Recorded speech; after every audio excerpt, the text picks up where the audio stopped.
Hello everyone, welcome back to learn bio. Let's learn bio with me. So आज के session में हम लोग बीएससी पार्ट 1 का जूलॉजी का फर्स्ट चैप्टर पढ़ेंगे जो है प्रोटोजोआ। आज के सेशन में हम लोग प्रोटोजोआ के जनरल कैरेक्टरिस्टिक पढ़ेंगे। सो स्टार्ट करते हैं।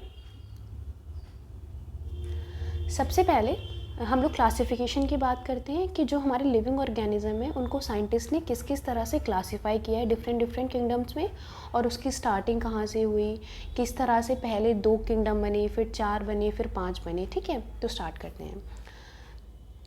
सबसे पहले साइंटिस्ट ने जितने भी लिविंग ऑर्गेनिज्म है उनको 2 किंगडम में बांटा, प्लांटी एंड एनिमलिया। ठीक है, मीन्स 2 टाइप के लिविंग ऑर्गेनिज्म होंगे इस अर्थ पे, एक तो प्लांट और एक एनिमल्स। लेकिन जैसे जैसे आगे डिस्कवरी होती चली गई, कुछ एक ऑर्गेनिज्म हमें ऐसे मिले कि जो ना तो प्लांट के किंगडम में लाई करते हैं और ना एनिमल के। ठीक है, जैसे उनका एग्जाम्पल हो गया, जैसे यूग्लिना हो गया, क्लेमाइडोमोनाज हो गया। इस तरह के ऑर्गेनिज्म ना तो कम्प्लीटली प्लांट हैं और ना कम्प्लीटली एनिमल हैं। इन लोगों ने क्राइटेरिया क्या रखा था कि प्लांट्स वो होंगे जो अपना खाना खुद बनाते हों, ऑटोट्रॉपिक हों, और एनिमल्स वो होंगे जो प्लांट पे डिपेंड होंगे फूड के लिए, वो एनिमल्स कहलाएंगे। लेकिन कुछ एक ऑर्गेनिज्म जैसे यूग्लिना और क्लेमाइडोमोनास, क्रिप्टोमोनास, ये जो ऑर्गेनिज्म हैं वो ना ही तो प्लांट में लाई कर रहे हैं, मीन्स ना ही तो ये खाना खुद बना रहे हैं अपना। कुछ ऑर्गेनिज्म ऐसे हैं कि वो अपना खाना खुद बना रहे हैं, तो उनको साइंटिस्ट ने एनिमल में प्रेजेंट कर दिया। ठीक है, तो इस तरह से ये कन्फ्यूज़न हो गई कि ये ऑर्गेनिज्म किस किंगडम में रखे जाएंगे, इन्हें प्लांट में रखा जाएगा या एनिमल में।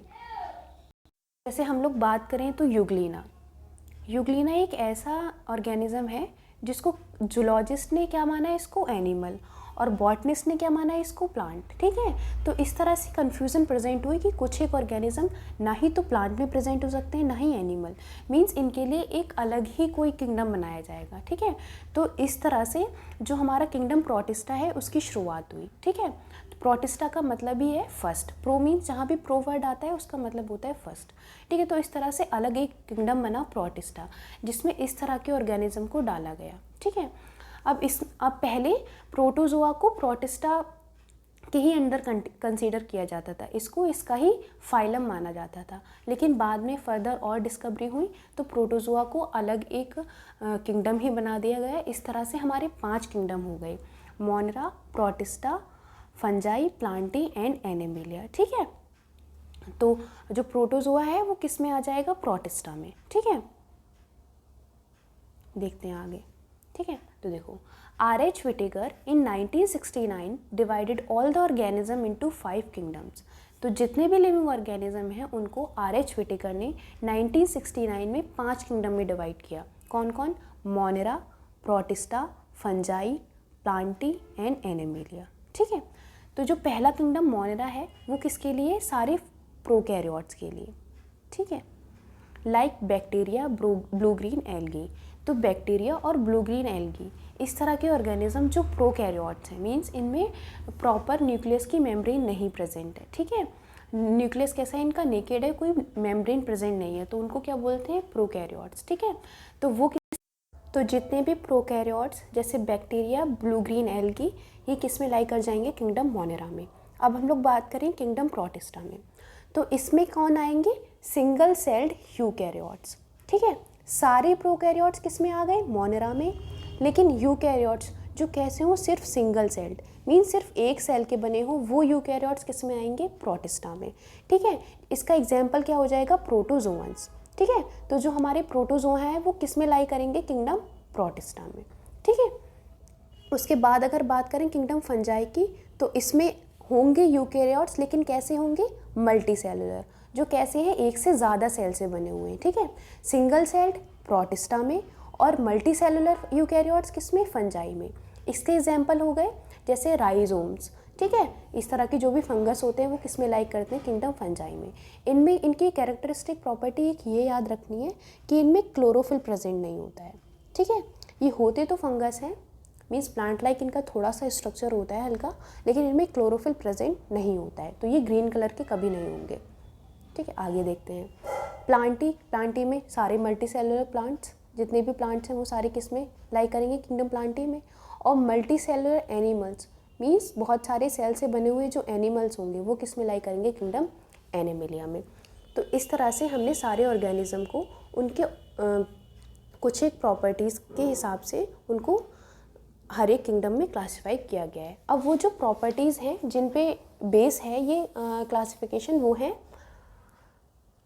जैसे उनका न्यूट्रिशन क्या है, उनका सेल स्ट्रक्चर क्या है, न्यूक्लियस का टाइप क्या है, या बॉडी सेल्स के नंबर क्या है, ठीक है। तो इस तरह से हमें 5 किंगडम हमें मिले, मोनरा, protista, fungi, Plantae and animalia. आज हम लोग जो किंगडम पढ़ेंगे वो है प्रोटिस्टा और उसका सब फाइलम प्रोटोजोआ, ठीक है। तो जो प्रोटोजोआ है वो क्या है, किंगडम प्रोटिस्टा का ही फाइलम है, ठीक है, फाइलम ऑफ प्रोटिस्टा, ठीक है। तो स्टार्ट करते हैं। तो प्रोटोजोआ वर्ड से सबसे पहले वर्ड की मीनिंग सुनो कि ये जो प्रोटोजोआ वर्ड है इसका मतलब क्या है। तो प्रोटोजोआ वर्ड दो चीज़ों से मिलके बना है, प्रोटोस एंड जून, ठीक है। तो मैंने पहले ही बताया कि जहाँ भी प्रो वर्ड आ जाए उसका मीनिंग होता है फर्स्ट, मीन्स सबसे पहले, और जून मीन्स एनिमल। जैसे जूलॉजी में एनिमल्स की स्टडी करते हैं, ऐसे इसी वजह से तो ये जो जू वर्ड है इसका मतलब होता है एनिमल्स, ठीक है। तो प्रोटोजोअन मीन्स पहले एनिमल जो कैसे हो, यूकैरियोट हो और कैसे हो, सिंगल सेल्ड हो, ठीक। तो इनके एग्जाम्पल क्या हो गए, यूग्लिना, वॉलवॉक्स, ठीक है। अब देखो यूग्लिना और वॉलवॉक्स हैं, इनकी क्लासिफिकेशन में पहले प्रॉब्लम थी क्योंकि इनको ना तो प्लांट में रख सकते थे ना एनिमल में। क्यों? क्योंकि जो यूग्लिना और वॉलवॉक्स है इनके पास क्लोरोफिल होता है, ठीक है, जिसकी वजह से ये क्या कंसीडर करे गए, animal by zoologist and plant by botanist, ठीक है। तो जो बॉटनिस्ट थे उन्होंने इसको प्लांट माना, जूलॉजिस्ट ने उनको एनिमल माना, लेकिन ये एक्चुअल में ना प्लांट थे ना एनिमल थे, ये क्या थे, प्रोटिस्टा में आने वाले प्रोटोजोअन्स थे, ठीक है, जो कैसे थे, सिंगल सेल्ड यूकैरियोट्स। तो इस तरह से इस फाइलम की शुरुआत हुई, ठीक है। अब हम लोग वर्ड का मीनिंग समझ में आ गया, प्रोटोजोआ मीन्स फर्स्ट एनिमल, ठीक। अब हम लोग प्रोटोजोआ जो एनिमल्स हैं, जो एनिमल्स उसमें लाई कर रहे हैं, उनकी कैरेक्टरिस्टिक पढ़ेंगे कि किस किस तरह के एनिमल इसमें लाई करेंगे, उनकी क्या प्रॉपर्टीज़ होंगी। तो सबसे पहले जो प्रॉपर्टी है वो है कि प्रोटोजोआ आर यूनिसेलुलर और एसेलुलर, मीन्स जितने भी ऑर्गेनिज्म प्रोटोजोआ में लाई करेंगे वो या तो यूनिसेलुलर होंगे, मीन्स या तो एक सेल के बने होंगे, या एसेलुलर मतलब उनमें सेल होगा ही नहीं, ठीक है। तो देखो इसमें कुछ कुछ इनको यूनिसेलुलर मानते हैं और कुछ इनको एसेलुलर मानते हैं, डिपेंड करता है अपनी अपनी डिस्कवरी पे, ठीक है। लेकिन ये यूनिसेलुलर मानना इनको ज़्यादा कंसीडर करा जाता है, ये ज़्यादा इंपॉर्टेंट है। तो according to cell theory protozoans are unicellular, means cell theory जो है हमारी वो किस उसके अकॉर्डिंग क्या है, वो प्रोटोजोअन वो यूनिसेलुलर है, मीन्स वो एक सेल के बने हैं। लेकिन अगर इनकी फिजियोलॉजी को स्टडी करें तो उससे पता चलता है कि ये एसेलुलर है, क्योंकि कुछ कुछ प्रोटोजोअन हमें ऐसे मिले हैं जो किसी सेल से बने हुए ही नहीं हैं, ठीक है। तो कुछ कुछ लोग इनको यूनिसेलुलर मानते हैं और कुछ लोग इनको एसेलुलर मानते हैं, हम दोनों ही देख सकते हैं, ठीक है। सेकेंड प्रॉपर्टी पढ़ते हैं कि बॉडी कवरिंग एंड स्केलेटन, इनकी जो बॉडी होती है उसकी कवरिंग किस तरह होती है और अंदर इनका जो स्केलेटन है वो किस टाइप का होता है। तो for protection of the body protozoa cell envelope take the following forms like plasmalemma, pellicle and cyst, ठीक है। तो इनकी जो बॉडी होती है उसकी पहले तो वो सॉफ्ट होती है, उसकी कवरिंग के लिए ये इनकी जो सेल वॉल है, जो मेम्ब्रेन है आउटसाइड, वो डिफरेंट स्ट्रक्चर में मॉडिफाई होती है, जैसे प्लाज्मोलेमा, पेलिकल, सिस्ट। हम लोगों ने मलेरिया वाला पढ़ा था प्लाज्मोडियम, उसमें क्या था कि वो एक टाइम के बाद अपने ऊपर एक सिस्ट डेवलप कर लेता है अनफेवरेबल कंडीशन में, और जब फेवरेबल कंडीशन आती है तो ये सिस्ट ब्रेक हो जाती है और अंदर से जितने भी ऑर्गेनिज्म है वो बाहर निकल के आ जाते हैं। तो इसी तरह से प्रोटेक्शन के लिए इनकी जो आउटर वॉल है वो डिफरेंट स्ट्रक्चर में खुद को मॉडिफाई करती है और जो अनफेवरेबल कंडीशंस होती हैं उनसे खुद को बचाती है, ठीक है। तो जो फॉर्म होंगी वो कौन कौन है, प्लाज्मोलेमा, पेलिकल, सिस्ट। इस प्रोसेस को एंसिस्ट्रेशन भी बोल देते हैं क्योंकि अनफेवरेबल कंडीशन में वो अपने ऊपर सिस्ट बना लेती है, तो इस प्रोसेस को हम एंसिस्ट्रेशन भी बोल देते हैं, ठीक है। तो इस तरह से इनकी बॉडी कवरिंग होती है। अब थर्ड देखते हैं कि इनका न्यूक्लियस का कैसा स्ट्रक्चर है या किस किस तरह के न्यूक्लियस प्रेजेंट होते हैं। तो जो प्रोटोजोअन है दे कंटेन वन और मोर न्यूक्लियाई विच आर मोनोमॉर्फिक और डायमॉर्फिक, मीन्स जो प्रोटोजोअन होते हैं उनमें एक न्यूक्लियस भी हो सकता है और एक से ज़्यादा न्यूक्लियस भी प्रेजेंट हो सकते हैं। जिनका नेचर मोनोमॉर्फिक भी हो सकता है और डाइमॉर्फिक भी। मोनोमॉर्फिक मीन्स एक तरह की वो अपना मॉडिफिकेशन में एक ही टाइप का, एक ही तरह का structure through out the life रहे। और डाइमॉर्फिक मीन्स उनका जो स्ट्रक्चर है, उनकी जो शेप है, साइज़ है, वो टाइम टू टाइम चेंज होती चली जाए, ठीक है। मतलब जैसे शुरुआत की स्टेज में कुछ स्ट्रक्चर है, बाद में और मॉडिफाई होकर दूसरा स्ट्रक्चर हो जाए जब वो एडल्ट हो जाए। तो इस तरह के जब मॉर्फिकेशन होते हैं तो उनको डाइमॉर्फिक बोलते हैं, ठीक है। तो ये एक न्यूक्लियस भी हो सकता है और दो न्यूक्लियस भी हो सकते हैं। अब हम लोग देखते हैं कि वो लोकोमोशन किस तरह से करते हैं, मीन्स मूवमेंट किस तरह से करते हैं। तो जो लोकोमोटरी ऑर्गन होते हैं प्रोटोजोआ के, वो होते हैं pseudopodia, flagella, cilia, pellicular, contractile structure. इस तरह के स्ट्रक्चर से ये मूव करते हैं, ठीक है।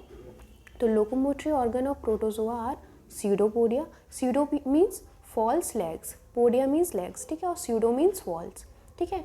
तो जैसे हम क्या एग्जांपल था इसका, अमीबा, अमीबा में स्यूडोपोडिया प्रेजेंट होते हैं कि उन्हीं से वो फीडिंग भी करता है और उन्हीं से मूवमेंट भी करता है। तो अगर कोई पूछे कि ये कैसा ऑर्गेनिज्म जो अपने पैरों से खाता है, तो वो क्या है, अमीबा, क्योंकि वो पैरों से ही जो उसके पोडिया हैं, स्यूडोपोडिया, उन्हीं से वो लोकोमोशन करता है जब ज़रूरत होती है, और उन्हीं से वो फूड पार्टिकल को खाता है, ठीक है।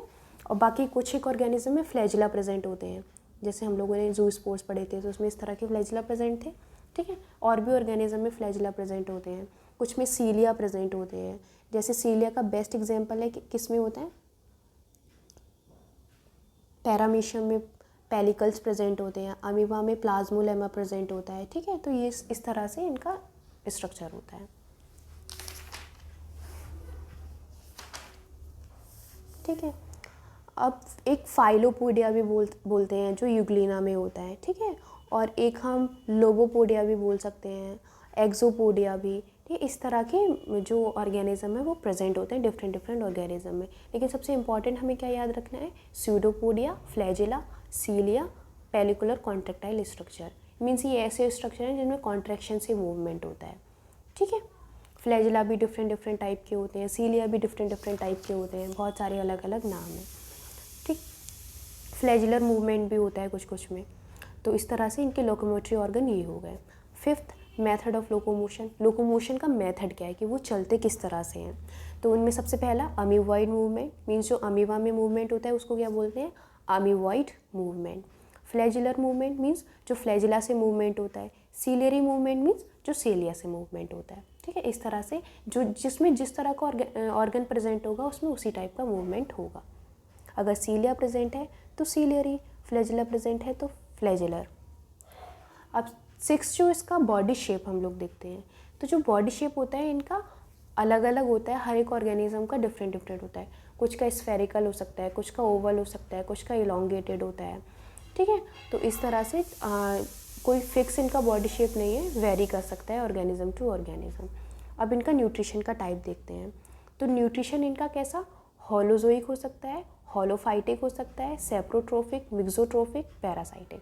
तो न्यूट्रिशन भी कोई एक फिक्स नहीं है, डिफरेंट हो सकते हैं। होलोजोइक मीन्स एनिमल के जैसे खाना खा के, हेलोफाइटिक भी इनटेक करके फूड। सेप्रोट्रोफिक मीन्स किसी डेड या डिके ऑर्गेनिज्म पे डिपेंड करें। Mixotrophic means mix type of nutrification. और parasitic means as a parasite किसी पे डिपेंड होकर न्यूट्रिशन लें, ठीक है। तो डिफरेंट टाइप के न्यूट्रिशन इनमें प्रेजेंट होते हैं। अब हम लोग देखते हैं कि रेस्पायरेशन ये लोग कैसे करते हैं। तो रेस्पायरेशन इनमें बॉडी सरफेस से होता है, जो इनकी बॉडी सरफेस है उसी के थ्रू एयर अंदर जाती है और बाहर आती है, उनमें जो पोर्स प्रेजेंट है। तो ज़्यादातर में तो बॉडी सरफेस से ही रेस्पायरेशन होता है, लेकिन कुछ एक में कॉन्ट्रैक्ट वैक्यूल और ऑस्मो रेगुलेशन से भी रेस्पायरेशन होता है। ऑस्मो रेगुलेशन क्या है, मेंटेनेंस होना किसका, सॉल्ट का और वाटर का जो बैलेंस है उसको मेंटेन करना बॉडी में, ठीक है। तो ऑस्मो रेगुलेशन से भी रेस्पायरेशन होता है।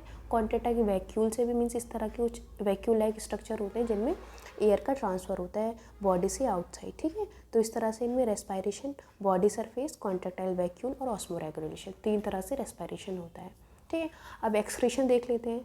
तो एक्सक्रीशन भी इनका किससे होता है, बॉडी सरफेस से, मीन्स उसमें जो पोर्स प्रेजेंट है उनसे ही जो वेस्ट प्रोडक्ट है वो बाहर निकल के आ जाता है। लेकिन कुछ एक फॉर्म ऐसी हैं, कुछ एक ऑर्गेनिज्म ऐसे हैं जिनमें टेम्प्रेरी ओपनिंग होती है।